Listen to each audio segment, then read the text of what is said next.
Speaker sir, ఎన్నికల కంటే ముందు Congress party Kamareddy BC declaration చేపట్టి తెలంగాణ ప్రజలకు ఒక స్పష్టమైన నిర్దిష్టమైన హామీ ఇవ్వడం జరిగింది.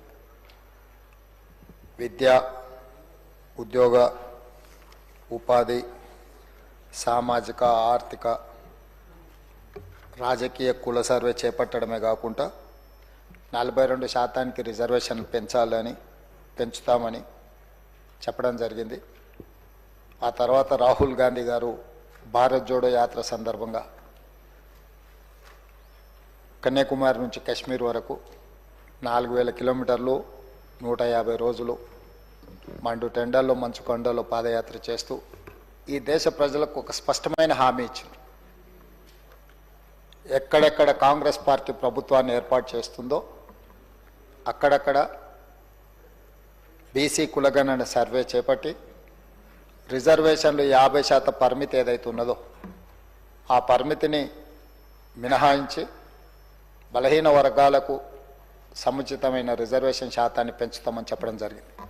దాంట్లో భాగంగానే తెలంగాణ ప్రజలు కాంగ్రెస్ ప్రభుత్వాన్ని రాష్ట్రంలో ఏర్పాటు చేయడం జరిగింది. డిసెంబర్ 7, 2023 నాడు మేము బాధ్యత చేపట్టిన తర్వాత ఈ శాసనసభ సమావేశాలలో అదేవిధంగా క్యాబినెట్ రెజల్యూషన్ ఫిబ్రవరి 4, 2024 నాడు చేపట్టడం జరిగింది అధ్యక్ష. ఆ తర్వాత ఇదే శాసనసభలో తీర్మానం మిత్రులు పొన్నం ప్రభాకర్ గారు ప్రవేశపెట్టి 16, 2024 నాడు ఈ సభలో మనము తీర్మానాన్ని చేపట్టడం జరిగింది అధ్యక్ష. అదేవిధంగా ఈ సర్వేను ప్లానింగ్ డిపార్ట్మెంట్ ద్వారా మనము నిర్వహించాలి అని 16, 2024 నాడు 10/10/2024 నాడు ప్లానింగ్ డిపార్ట్మెంటు ఈ సర్వేను చేపట్టాలని ప్రభుత్వము ప్రతిపాదన చేసి అధికారులు వాళ్ళకి బాధ్యత ఇవ్వడం జరిగింది అధ్యక్ష. అదేవిధంగా 19/10/2024 నాడు క్యాబినెట్ సబ్ కమిటీని కూడా ఏర్పాటు చేసి ఈ ప్రక్రియను వేగవంతం చేయడమే కాకుండా పకడ్బందీగా నిర్వహించాలన్న ప్రతిపాదనలు తీసుకొచ్చి ప్రభుత్వం ముందుకు వెళ్ళింది అధ్యక్ష. అదేవిధంగా క్యాబినెట్ సబ్ కమిటీ కావచ్చు, బీసీ కమిషన్, 1 మ్యాన్ కమిషన్ కావచ్చు, ప్లానింగ్ డిపార్ట్మెంట్ కావచ్చు, ఈ మొత్తం ప్రక్రియను పూర్తి చేసి రిపోర్ట్ని 4/2/2024 నాడు మనకి క్యాబినెట్ అప్రూవల్ చేసుకోవడం జరిగింది అధ్యక్ష. ఫిబ్రవరి 2, 2025 నాడు క్యాబినెట్కి రిపోర్ట్ సబ్మిట్ చేస్తే 4/2/2025 నాడు క్యాబినెట్ అప్రూవల్ చేయడమే కాకుండా సేమ్ డే 4/2/2025 నాడు ఇదే సభలో మనం స్టేట్మెంట్ రికార్డ్ చేసి రెజల్యూషన్ పాస్ చేసినాం అధ్యక్ష. ఆ రోజు జరిగిన చర్చల సందర్భంగా కొంత ఈ సర్వేలకు సంబంధించిన అంశాల మీద కూడా కొంత చర్చ జరిగింది. ఆ చర్చకు సంబంధించి రకరకాల అనుమానాలు వాళ్ళు లేవనెత్తితే ఫేజ్ 1లో మనం చేపట్టిన సర్వేలో 1,12,15,134 కుటుంబాలు పాల్గొనడం జరిగింది. అందులో 3,54,77,552 మంది ఫేజ్ 1లో వాళ్ళ వివరాలను అందించడం జరిగింది అధ్యక్ష. అప్పటికి కొంతమందికి అవకాశాలు రాలేదు, కొంతమంది మా ఇళ్ళకి రాలేదు అని రకరకాల అంశాలను ప్రభుత్వం దృష్టికి తీసుకొస్తే మళ్ళీ ఒక 2వ విడత కూడా అందరికి అవకాశం ఇవ్వాలి, ఇందులో పాల్గొనే విధంగా అందరినీ మనం మోటివేట్ చేయాలనే ఉద్దేశంతో 2వ ఫేజ్లో కూడా మనం తీసుకోవడం జరిగింది అధ్యక్ష.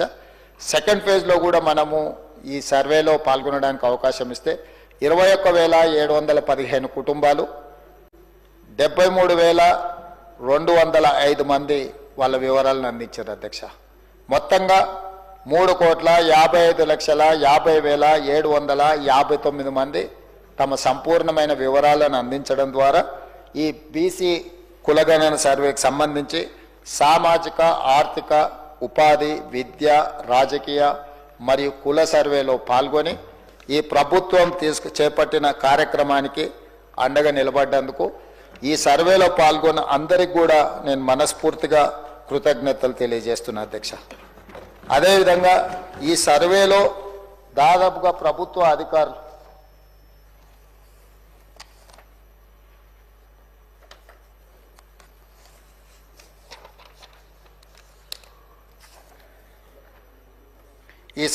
ప్రభుత్వ ఫేజ్ 1 ఫేజ్ 2లో ప్రభుత్వ అధికారులు అధ్యక్ష 1,03,889 మంది ప్రభుత్వ సిబ్బంది సర్వేలో పాల్గొన్నారు అధ్యక్ష. 50 రోజులు మొదటి విడత సర్వే చేసినారు. రెండవ విడత దాదాపుగా 14-15 రోజులు సర్వే చేపట్టడం జరిగింది అధ్యక్ష. అదేవిధంగా అధ్యక్ష డేటా ఎంట్రీ ఆపరేటర్లు కూడా 75,604 మంది డేటా ఎంట్రీ ఆపరేటర్లు ఇందులో కంప్యూటరైజ్ చేయడానికి కూడా ఈ సిబ్బంది అంతా పాల్గొన్నారు. చీఫ్ సెక్రటరీ నుంచి ఎన్రోల్మెంట్ అంటే బ్లాక్ ఎన్రోలర్స్ వరకు ప్రతి ఒక్కరూ ఈ కార్యక్రమంలో పాల్గొన్నారు. ఈ సిబ్బందికి అందరికి కూడా మనస్ఫూర్తిగా నేను అభినందనలు తెలియజేస్తున్నా. వాళ్ళ శ్రమని రాష్ట్ర ప్రభుత్వం గుర్తిస్తుంది అధ్యక్ష. ఈ నేపథ్యంలో మా మంత్రివర్యులు పొన్నం ప్రభాకర్ గారు ఈ సభలో 2 బిల్లులను ప్రవేశపెట్టడం జరిగింది. ఈ 2 బిల్లులకు సంబంధించి మొదటి బిల్లు విద్యా సంస్థలలో సీట్లు మరియు రాష్ట్ర సర్వీసులో నియామకాలు లేదా పదవుల రిజర్వేషన్ బిల్లు. అదేవిధంగా రెండవ బిల్లు గ్రామీణ మరియు పట్టణ స్థానిక సంస్థలలో సీట్ల రిజర్వేషన్ బిల్లు. ఈ రెండిట్లలో 42% రిజర్వేషన్లు పెంచాలి అని చెప్పి రాష్ట్ర ప్రభుత్వం మంత్రివర్గ సభ్యులు పొన్నం ప్రభాకర్ గారు ప్రవేశపెట్టిన ఈ బిల్లులను ఉద్దేశించి సభలో శాసనసభ్యులు విప్ ఆది శ్రీనివాస్ గారు, శాసనసభ్యులు గంగుల కమలాకర్ గారు, Bharatiya Janata party floor leader ఏ మహేశ్వర్ రెడ్డి గారు, టీఆర్ఎస్ శాసనసభ్యులు టి హరీష్ రావు గారు, బీజేపీ శాసనసభ్యులు పాయల శంకర్ గారు, ఎంఐఎం ఫ్లోర్ లీడర్ శాసనసభ్యులు అక్బరుద్దీన్ ఓవైసీ గారు, అదేవిధంగా సిపిఐ శాసనసభ్యులు కూనంనేని సాంబశివరావు గారు, వీళ్ళందరూ కూడా ఈ చర్చలో పాల్గొని ప్రభుత్వం ప్రవేశపెట్టిన 2 ప్రత్యేకమైన బిల్లులను, ఒకటి విద్యా ఉద్యోగాల కోసం 42% రిజర్వేషన్లు పెంచాలనే బిల్లును, అదేవిధంగా రాజకీయంగా కూడా వాళ్ళ రిజర్వేషన్లను 42% పెంచడానికి 2 ప్రత్యేకమైన బిల్లులకు సంపూర్ణంగా మద్దతు పలికినందుకు చర్చలో పాల్గొన్న బీఆర్ఎస్, బీజేపీ, ఎంఐఎం, అదేవిధంగా సిపిఐ పార్టీలకు, ఆ పార్టీ నాయకులకు అందరికీ కూడా ప్రభుత్వం తరఫున అభినందనలు, ధన్యవాదాలు తెలియజేస్తున్నా అధ్యక్ష. ఎందుకంటే ఈ సభ మొత్తం తెలంగాణ 4 కోట్ల సమాజం బలహీన వర్గాలకు సంబంధించిన రిజర్వేషన్ల విషయంలో ఏకాభిప్రాయంతో ఉన్నారు. రాజకీయాలకు అతీతంగా, సిద్ధాంతాలకు అతీతంగా, ఎజెండాలకు అతీతంగా ఈరోజు బలహీన వర్గాలకు అండగా నిలబడ్డామని ఈ సభ ద్వారా ఒక సందేశాన్ని పంపించదలుచుకున్నాం. దానికి సంపూర్ణంగా సహకరించినందుకు సభ్యులందరూ కూడా మనస్ఫూర్తిగా నేను సభానాయకుడిగా అభినందనలు తెలియజేస్తున్నా అధ్యక్ష. ఈరోజు ఈ చర్చ, ఈ కార్యక్రమం మనందరం కలిసికట్టుగా ఉన్నామని ఒక సందేశాన్ని ఈరోజు సమాజానికి ఇచ్చినాం. అదే సందర్భంలో గత ప్రభుత్వం గతంలో 2017లో ఈ సభలో బిల్లు నెంబర్ 6 ద్వారా ఈ బీసీల రిజర్వేషన్లను 37% సంబంధించి ప్రతిపాదన చేసిండ్రు. దాన్ని గవర్నర్ గారు ప్రెసిడెంట్ అసెంట్ కోసం పంపించున్నారు అధ్యక్ష. ఆ రోజు ప్రతిపాదించిన దాంట్లో బీసీ గ్రూప్ ఏకి 7%, బీసీ బి గ్రూప్కి 10%, బీసీ సి గ్రూప్కి 1%, బీసీ డి గ్రూప్కి 7%, బీసీ గ్రూప్ ఈకి 12%, టోటల్గా 37% రిజర్వేషన్లను పెంచాలి అని గత ప్రభుత్వం ప్రతిపాదించింది. ఈరోజు ఈ ప్రతిపాదనను మనం, ఎందుకంటే రాష్ట్రపతి ఆమోదం కోసం గవర్నర్ గారు పంపించింది కాబట్టి ఇది అక్కడ పెండింగ్లో ఉన్నప్పుడు మనం కొత్త రిజర్వేషన్లకు సంబంధించిన ఏ ప్రతిపాదన చేసినా కూడా అది సాంకేతిక పరంగా, న్యాయపరంగా చిక్కులను సృష్టించే అవకాశం ఉంది. కాబట్టి ఈ ప్రతిపాదనని కూడా మనం ఉపసంహరించుకుంటూ నూతనంగా బీసీల రిజర్వేషన్లు 42% పెంచాలని ఏదైతే ప్రతిపాదన చేసినామో ఇవన్నీ కూడా ఈ సభ ఆమోదం పొందినందుకు నేను మనస్ఫూర్తిగా సభ్యులందరినీ అభినందిస్తున్నా అధ్యక్ష. బలహీన వర్గాలకు సంబంధించిన కులగణన గురించి చాలా సంవత్సరాల నుంచి చర్చ జరుగుతుంది. మొట్టమొదట స్వతంత్రం రాకంటే ముందు 1931లో బ్రిటిషర్స్ ఉన్నప్పుడు ఈ కులగణన దేశవ్యాప్తంగా చేయడం జరిగింది. ఆ తర్వాత మండల్ కమిషన్, ప్రధానంగా నాడు శ్రీమతి ఇందిరాగాంధీ గారు మండల్ కమిషన్ను నియమించి బీసీలకు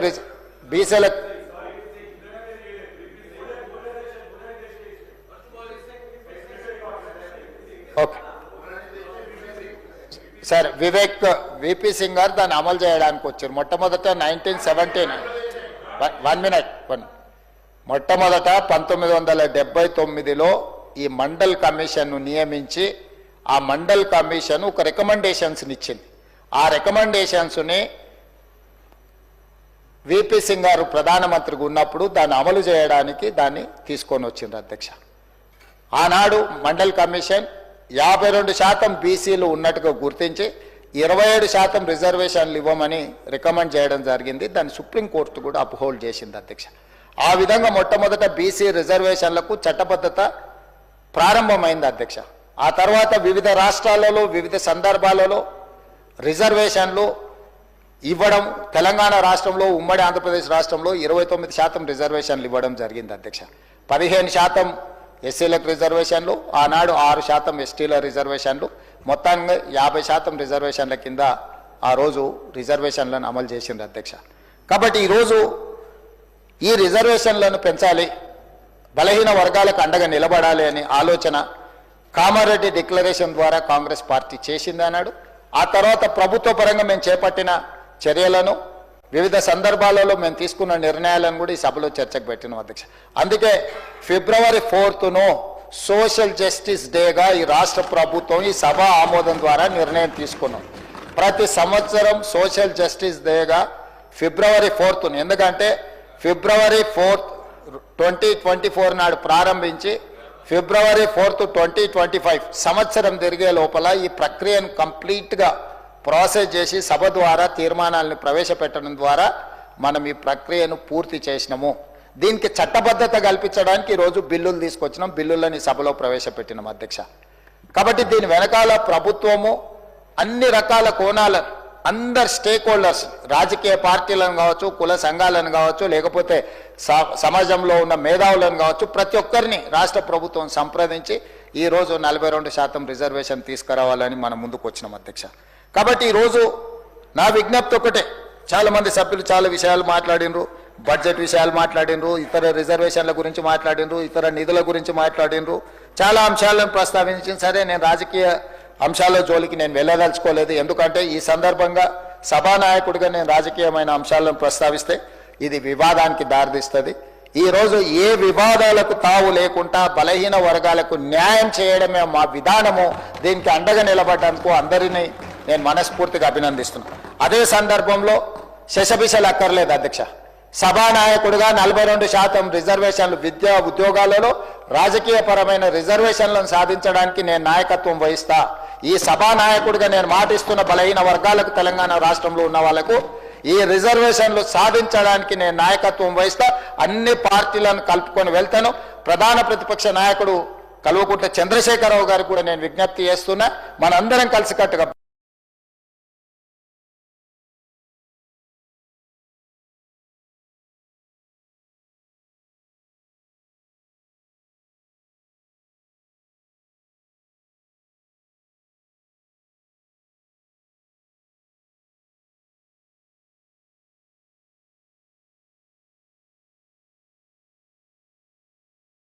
కల్వకుంట్ల చంద్రశేఖరరావు గారికి కూడా నేను విజ్ఞప్తి చేస్తున్నా, మనందరం కలిసికట్టుగా భారతీయ జనతా పార్టీ నాయకులు, ఇక్కడ సభానాయకుడుగా ఉన్న మహేశ్వర్ రెడ్డి గారిని, ఎంఐఎం పార్టీ నాయకుడు ఉన్న అక్బరుద్దీన్ ఓవైసీ గారిని, మిత్రుడు సాంబశివరావు గారిని, సిపిఐ నాయకులను, వీళ్ళనే కాకుండా రాజకీయ పార్టీలకు కూడా నేను విజ్ఞప్తి చేస్తున్నా.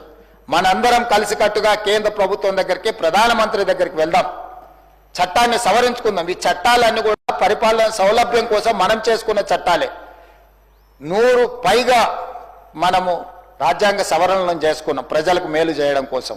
కాబట్టి ఈరోజు అవసరమైతే రాజ్యాంగ సవరణ అయినా చేపట్టడం ద్వారా బలహీన వర్గాలకు విద్యా ఉపాధి అవకాశాలలో, అదేవిధంగా రాజకీయ అవకాశాలలో 42% పెంచడానికి అవసరమైన చట్టపరమైన చర్యలు అన్నిటిని కూడా మనం తీసుకోవాలి. దీనికి సంబంధించి మనం ఎవరము ఒకరిని ఒకరు విభేదించుకోవాల్సిన అవసరం లేదు. ఇందులో ఒకరినొకరు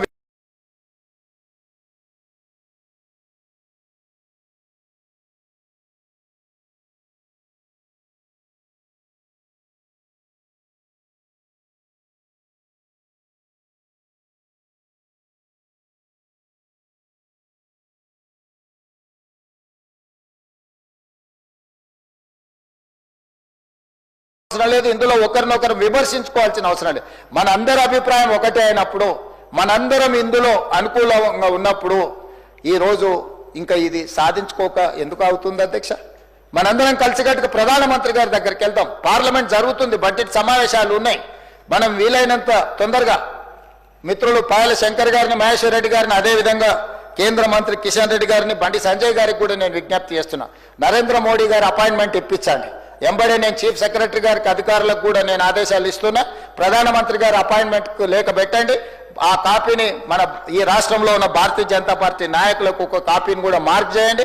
తక్షణమే మనం ప్రధానమంత్రి గారిని కలిసి చట్టసభలలో బలహీన వర్గాల యొక్క రిజర్వేషన్లను మార్పులు చేయడానికి, పెంచడానికి, అవసరమైన సవరణలు చేయడానికి వారిని ముందుకు నాయకత్వం వహించాల్సిందిగా మోడీ గారి దగ్గరికి తీసుకువెళ్లాల్సిందిగా నేను వారికి విజ్ఞప్తి చేస్తున్నా. అదే సందర్భంలో ప్రధాన ప్రతిపక్ష నాయకుడైన శ్రీ రాహుల్ గాంధీ గారి దగ్గర నేను సమయం తీసుకుంటున్నాను, నేను బాధ్యత తీసుకుంటా. మా పార్టీ అధ్యక్షుడు మహేష్ గౌడ్ గారిని, శాసనమండలి సభ్యులకు కూడా నేను విజ్ఞప్తి చేస్తా. ప్రధాన ప్రతిపక్ష నాయకుడిని కూడా కలిసి పార్లమెంట్లో ఈ అంశాన్ని ప్రస్తావించడం ద్వారా కేంద్ర ప్రభుత్వాన్ని ఇందుకు సహకరించే విధంగా వారిని కూడా విజ్ఞప్తి చేసినట్టు రాహుల్ గాంధీ గారిని కూడా కలుద్దాం. రాహుల్ గాంధీ గారిని కల్పించే బాధ్యత మహేష్ కుమార్ గౌడ్ గారికి, కాంగ్రెస్ పార్టీ అధ్యక్షుడికి నేను సూచన విజ్ఞప్తి చేస్తున్నా. వారిని కూడా సమయం తీసుకోవాల్సిందిగా ఈ అంశాన్ని ఈ పార్లమెంట్ బడ్జెట్ సమావేశాలలోనే దీన్ని ఆమోదించే విధంగా మనందరం కూడా ముందుకు వెళ్దాం అధ్యక్ష. ఎందుకంటే చాలా సంవత్సరాలు, 100 సంవత్సరాల నుంచి వాయిదా పడుతున్న విషయం. స్వతంత్రం వచ్చినప్పటి నుంచి కూడా బలహీన వర్గాలు ఇవాళ మా లెక్కెంతో చెప్పండి అంటారు. ఎప్పుడు కూడా సుప్రీంకోర్టు ఎప్పుడు కూడా ఎందుకు రిజర్వేషన్లు 50% పెంచొద్దు అన్నదంటే, మీరు ఎంత జనాభా ఉన్నారో ఆ లెక్క తెలియకుండా మీరు రిజర్వేషన్లు ఇవ్వడానికి వీలు లేదు అన్నారు. ఈరోజు భారతదేశంలోనే మొట్టమొదటిసారి ఒక స్పష్టంగా, పారదర్శకంగా తెలంగాణ రాష్ట్ర ప్రభుత్వం మొదటి రాష్ట్రంగా కులగణన, సామాజిక, ఆర్థిక, అదేవిధంగా ఉపాధి, విద్య, రాజకీయ కుల సర్వేను పారదర్శకంగా ప్రజలందరినీ భాగస్వామ్యం చేసి ప్రభుత్వం ఒక పకడ్బందీ సర్వే చేసింది, లెక్కలు తెచ్చింది. కాబట్టి ఈ లెక్కలు 100% కరెక్ట్ అధ్యక్ష. సభానాయకుడిగా నేను మాట ఇస్తున్నా, 100% ఈ లెక్క కరెక్టు. ఈ రోజు ఈ లెక్కల ప్రకారం 56.36% బలహీన వర్గాల లెక్క తేలింది. ఆ 56.36% ఉన్న బలహీన వర్గాలకు 42% విద్యా ఉద్యోగాలలో, అదేవిధంగా రాజకీయాలలో రిజర్వేషన్లు ఇవ్వాలి అని చెప్పి ఈరోజు తీర్మానం చేస్తున్నాం. ఆ తీర్మానాన్ని ఈరోజు ఈ బిల్లు ఈరోజు సభలో ప్రవేశపెట్టిన ఇది తీర్మానం కాదు అధ్యక్ష, ఇది బిల్లు, చట్టబద్ధత కల్పిస్తున్నాం. గతంలోనే మనము తీర్మానం చేసుకున్నాం, రెజల్యూషన్స్ పాస్ చేసి పంపించినాం గవర్నమెంట్ ఆఫ్ ఇండియాకు, ప్రైమ్ మినిస్టర్. ఇప్పుడు చట్టం చేసినాం. గతంలో కూడా 2017లో గత ప్రభుత్వం 37% బలహీన వర్గాల రిజర్వేషన్ల కోసం 37% రిజర్వేషన్లు పెంచండి అని చట్టం చేసిండు. ఆ చట్టం గవర్నర్ గారు ప్రెసిడెంట్ అసెంట్ కోసం పంపించారు. అది అక్కడ పెండింగ్ ఉన్నప్పుడు ఇంకొక చట్టాన్ని మనం చేసినప్పుడు కొంత న్యాయపరమైన చిక్కులు ఉంటాయి కాబట్టి వాటిని ఉపసంహరించుకొని కొత్త ప్రతిపాదన మనం తీసుకొచ్చినాం. ఈ ప్రతిపాదన ప్రకారం మనం రిజర్వేషన్లు పెంచుకోవాలి. ఇప్పుడు అక్కడ పార్లమెంటు కూడా సమావేశాలు జరుగుతున్నాయి కాబట్టి పార్లమెంట్లో దీన్ని ఆమోదింపజేసుకోవాల్సిన బాధ్యత ఈ సభలో ఉన్న సభ్యులందరికీ, ఈ రాష్ట్రంలో ఉన్న రాజకీయ పార్టీలకు అన్నిటికీ కూడా ఉన్నది. తప్పకుండా దీన్ని సాధించుకుందాం. సాధించుకునే వరకు దీన్ని విశ్రమించేది లేదు. సాధించడానికి అవసరమైన నాయకత్వాన్ని వహించడానికి మేము సిద్ధంగా ఉన్నాం. కామారెడ్డి తీర్మానానికి మేము కట్టుబడి ఉన్నాం. మిగతా విషయాలు మిత్రులు చాలా మంది చాలా అంశాలు లేవనెత్తిన, ముఖ్యంగా పాయల శంకర్ గారు చాలా విషయాలు, వారి ఆవేదన, వారి ఆలోచన, అదేవిధంగా హరీష్ రావు గారు, గంగ్ల కమలాకర్ గారు వివిధ అంశాలను, అదేవిధంగా అక్బరుద్దీన్ ఓవైసీ గారు కూడా చాలా విషయాలను ప్రస్తావించింది. ఏ విధంగా బలహీన వర్గాలను బలోపేతం చేయాలనో, వీళ్ళు బలహీన పాలితులు కాదు పాలకులుగా వీళ్ళని ఎట్లా మార్చాలని వాళ్ళు సూచనలు చేసిండ్రో తప్పకుండా ఆ కార్యాచరణ ముందుకు వెళ్దాం. ఇంతకుముందు కూనంనేని సాంబశివరావు గారు చెప్పినట్టు ఈసారి వచ్చిన 4 శాసన మండలి సభ్యులు 4 ఎస్సీ ఎస్టీ బీసీలకే మేము ఇవ్వడం జరిగింది. వీళ్ళ ఎక్కడో ఒక దగ్గర మొదలవ్వాలి, దాన్ని ముందుకు తీసుకెళ్తున్నాం. ఆ ముందుకు తీసుకెళ్లే క్రమంలో ఈ సభ అంతా అండగా నిలబడ్డందుకు, అదేవిధంగా బడ్జెట్ గురించి కూడా చాలా విషయాలు పెట్టి కేంద్ర ప్రభుత్వం ఈసారి 50,65,000 కోట్ల రూపాయల బడ్జెట్ ప్రవేశపెట్టింది. ఇందులో మా పాయల శంకర్ గారికి మోడీ గారి దగ్గర మంచి ఇన్ఫ్లుయెన్స్ ఉన్నది. వారు దీంట్లో 56% బలైన వర్గాలకు ఈ 50,65,000 కోట్ల బడ్జెట్ ఈ సంవత్సరం ఏదైతుందో అందులో కేటాయించేటట్టు పాయల శంకర్ గారు ప్రయత్నం చేయాలి. తెలంగాణ రాష్ట్రానికి కూడా ఎంత వస్తుందో ఆ లెక్క ప్రకారం వాటిని కూడా తెలంగాణ రాష్ట్రానికి ఇప్పించవలసిందిగా కోరుకుంటూ ఈ చర్చలో పాల్గొని ప్రభుత్వానికి అండగా నిలబడ్డ అందరికీ మరొక్కసారి మనస్ఫూర్తిగా ధన్యవాదాలు తెలియజేస్తున్నా. అధ్యక్ష, ఇది కీలకమైన అంశం. తమరు అనుమతిస్తే ఇంకా బలహీన వర్గాల శాసనసభ్యులు కానీ ఇతరులు ఎవరైనా ఈ చర్చలో పాల్గొంటన్నా కూడా వాళ్ళందరికీ తమరు అనుమతిస్తే అవకాశం ఇవ్వచ్చు.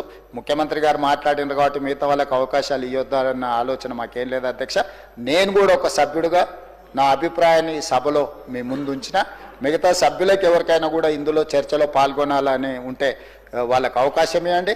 మా మంత్రి గారు ఎక్కడ ఉన్నారు, తప్పకుండా మంత్రి గారు వాటికి సమాధానాలు ఇస్తారు. ఏదేమైనా ఈ సభలో ఒక మంచి సాంప్రదాయానికి ఈరోజు మన అందరం కూడా నాంది పలికినాం. ఈ మంచి సాంప్రదాయం ప్రకారం బలహీన వర్గాలకు 42% రిజర్వేషన్లు రావాలని ప్రగాఢంగా మనస్ఫూర్తిగా కోరుకుంటున్నాను. ధన్యవాదాలు అధ్యక్ష.